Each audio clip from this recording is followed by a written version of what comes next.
Audio Jungle। Hello दोस्तों, नमस्कार। एक और नई वीडियो में आपका स्वागत है। और आज हम राजस्थान के लोक देवताओं में पढ़ने वाले हैं यहाँ पर पाबू जी के बारे में। चैनल पर पहली बार देख रहे हो तो साथियों चैनल को सब्सक्राइब कर लीजिए, क्योंकि मैं इसी तरह का कंटेंट आपके लिए उपलब्ध करवाता रहता हूँ। राजस्थान के लोक देवताओं में आज हम पाबू जी के बारे में पढ़ेंगे। यहाँ पर कंप्लीट जानकारी यहाँ पर देखने वाले हैं साथियों, और लास्ट तक ज़रूर देखें, क्योंकि ये मैंने नोट्स तैयार किए हैं राजस्थान के लोक देवताओं के, तो सभी को हम बारी बारी से पढ़ेंगे। यहाँ पर पिछले वीडियो में हमने रामदेव जी के बारे में पढ़ा था, और इस वीडियो में जो बात होगी साथियों वो पाबू जी के बारे में हम यहाँ पर देखेंगे।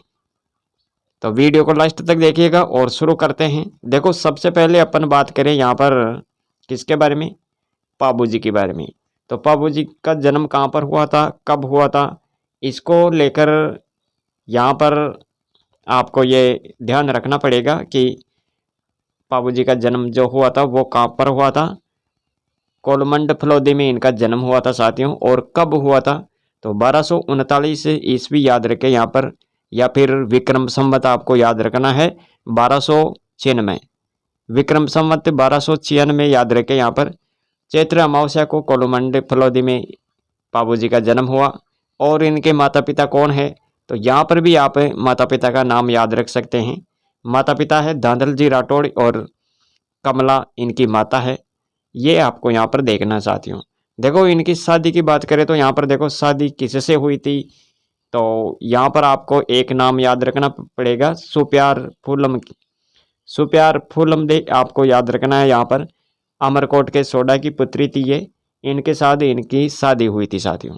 अगर हम इनके उपनाम की बात करें तो यहाँ पर देखो, पाबू जी को ऊँटों के देवता कहते हैं, गोरक्षक देवता, प्लेग रक्षक देवता, लक्ष्मण का अवतार भी इसको कहते हैं, हाड़ फाड़ के देवता, वचन पालक और शरणागत के रक्षक और अछूतोद्धारक देवता।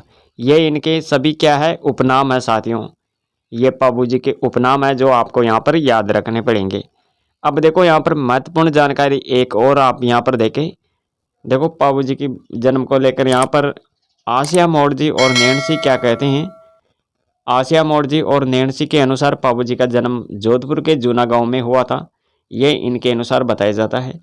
गुरु की बात करें तो साथियों देखो, समर्थ भारती जी इनके गुरु है पाबू जी के। और पाबू जी की पगड़ी झुकी हुई होती है। ये क्वेश्चन कई बार एग्जाम में पूछा गया है, पाबू जी की पगड़ी झुकी हुई होती है तो किस लोक देवता की पगड़ी झुकी हुई होती है, ऐसा क्वेश्चन पूछा गया है कई बार। तो आप ये याद रखें, पाबू जी की पगड़ी झुकी हुई होती है। पाबू जी की घोड़ी का नाम पूछे तो देखो, केसर कालमी आपको याद रखना है। केसर कालमी ये पाबू जी की घोड़ी है। पाबू जी की बहन सोहनबाई थी, जिसकी शादी जायल नागौर के शासक जिंदराव खींची के साथ हुई। पाबू जी की घोड़ी देवचारणी बिगनियाई गांव बाड़मेर में दे दी गई थी। और केसर काल में काले रंग की घोड़ी थी साथियों। ये घोड़ी देवचारणी से पाबू जी के बहनोई जिंदराव खींची ने मांगी थी, लेकिन देवल ने नहीं दी, जिससे जिंदराव खींची पाबू जी और देवल चारणी से दुश्मनी रखने लगे। ये जो जिंदराव खींची है, ये पाबू जी और देवल चारणी से दुश्मनी रखने लगे। फिर क्या हुआ, तो यहाँ पर आपको कंप्लीट इसके बारे में पढ़ना है।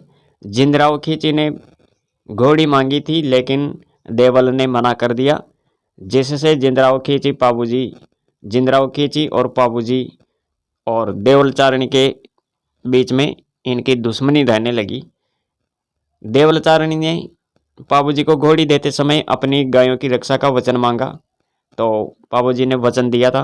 पाबू जी की शादी के समय जिंदराव खींची यहाँ पर गेम खेल जाता है और देवल चारणी की गायों का अपहरण कर लेता है। देवल चारणी की गायों का अपहरण कर लेता है, जिन्हें छुड़ाने के लिए पाबू जी जाते हैं, क्योंकि वचन दिया हुआ था। तो पाबू जी जिंदराव खींची से युद्ध करते हैं और देचू गांव फलोदी में 1276 में पाबू जी शहीद हो जाते हैं। युद्ध में लड़ते हुए ये शहीद हो जाते हैं। चांदा जी, हरमल जी और सल्लज जी सलजी डेम्बोजी पाबूजी का सहयोग करते हुए मारे गए। पाबूजी के अनुयायी शादी में 3.5 फेरे लेते हैं। यह भी आपको यहाँ पर याद रखना है। पाबूजी के अनुयायी शादी में 3.5 फेरे लेते हैं। पाबू प्रकाश ग्रंथ मोड़ जी आसिया के द्वारा लिखा गया। पाबूजी का छंद मेहा बेटू जी ने लिखा था। और यहीं पर आपको याद रखना है पाबूजी रा दोहा। पाबूजी रा दोहा नामक ग्रंथ की बात करें तो साथियों आपको ये याद रखना है, यहाँ पर लगराज जी या लग्गराज जी। पाबू सोरठा की बात करें तो ये पाबू सोरठा किसने लिखा? रामनाथ कविया ने। पाबूजी की बात करें तो यहाँ पर लक्ष्मी कुमारी चूड़ावत का नाम आपको याद रखना है। पाबूजी की बात किसने लिखी थी? लक्ष्मी कुमारी चूड़ावत ने। और आपको क्या याद रखना है, यहाँ पर देखो पाबूजी की फड़ सबसे लोकप्रिय फड़ है जिसका वाचन है नायक आयड़ भोपा रावण हत्या के साथ करते हैं। ऊँट बीमार होने पर पाबूजी की पूजा करने से ये ऊँट क्या होते हैं? ठीक हो जाते हैं।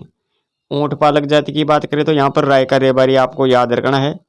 और माठ वाद्य यंत्र के साथ पाबूजी की गाथा गीत गाए जाते हैं, तो ये भी आपको यहाँ पर ध्यान रखना साथियों।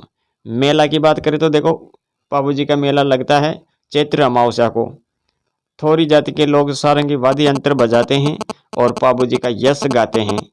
पाबूजी ने गुजरात शासक आना बदेला से थोरी जाति के 7 व्यक्तियों की रक्षा की थी यहाँ पर, तो ये भी आप ध्यान रखें साथियों। पाबूजी ने गुजरात शासक आना बदेला से थोरी जाति के 7 व्यक्तियों की रक्षा की। मारवाड़ में सर्वप्रथम ऊंट और सांडे लाने का जो श्रेय जाता है वो पाबूजी को ही जाता है। हडमल राय का पाबूजी के ऊंटों की रक्षा करता था। हडमल जो है ये हडमल राय का ये पाबूजी के ऊंटों की रक्षा करता था। मेहर मुसलमान पाबूजी को पीर मानते हैं। मेहर मुसलमान पाबूजी को क्या मानते हैं? पीर मानते हैं। पाबूजी का रूपक मोतीसर बख्तावर ने लिखा था। पाबूजी का रूपक किसने लिखा था? मोतीसर बख्तावर ने लिखा था। पाबूजी ने पाटन शासक मिर्जा खां से युद्ध करके गौ हत्या बंद करवाई थी। और पाबूजी की मौत का बदला पाबूजी के बड़े भाई बूढ़ो जी के पुत्र रूपनाथ जी जरडा जी ने जिंदराव खींची को मार कर लिया। यह भी आप यहाँ पर देखेंगे साथियों। कोलमंड में पाबूजी के मंदिर का निर्माण सोम के पुत्र सोहड़ ने करवाया था। और पाबूजी के मंदिर में थाली नृत्य किया जाता है। क्या किया जाता है? थाली नृत्य। पाबूजी के मंदिर में थाली नृत्य किया जाता है, यह भी आपको यहाँ पर ध्यान देना है साथियों। पाबूजी का प्रसिद्ध मंदिर की बात करें तो कोलमंड फलोदी में है।